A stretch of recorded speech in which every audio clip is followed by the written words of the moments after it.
এই পার্সেলটি চলে যাবে নীলফামারীর ডিমলায় আতিক ভাইয়ার কাছে। ভাইয়া আমার রিপিট কাস্টমার, ভাইয়া এর আগেও গাছ নিয়েছিল আর আবারও অর্ডার করেছে, আর এবার কিন্তু অনেকগুলা গাছে নিয়ে নিয়েছে। তো ভাইয়া পার্সেলে ফার্স্ট টাইম থাকতেছে 4টা ভ্যারাইটি থেকে 5টা স্নাক প্লান্টের চারা। প্রতিটি চারাই অনেক বেশি সুন্দর। এছাড়াও থাকতেছে একটা 1 পিস ফিলোডেন্ড্রনের চারা, থাকতেছে একটা কাটা মুকুটের সুন্দর চারা। দেখেন কতটা সুন্দর এই চারাগুলা।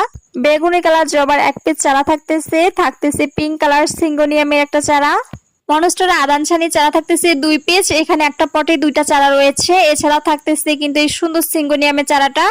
আর থাকতেছে থাই কলাবতীর 1 পিস চারা, এটা পিঙ্ক কালার, আর এটা হচ্ছে ইয়েলো কালার, এটার 1 পিস চারা থাকতেছে। 3 ভ্যারাইটি থেকে 3টা লাকি বেম্বো চারা থাকতেছে। দেখেন কতটা সুন্দর এই চারাগুলা।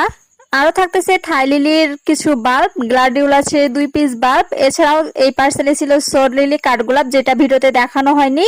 আমার পছন্দ মতো কিছু কাটিং চারা বীজ গিফট দিয়ে ভাইয়ার পার্সেলটা একদম রেডি করে ফেলেছি।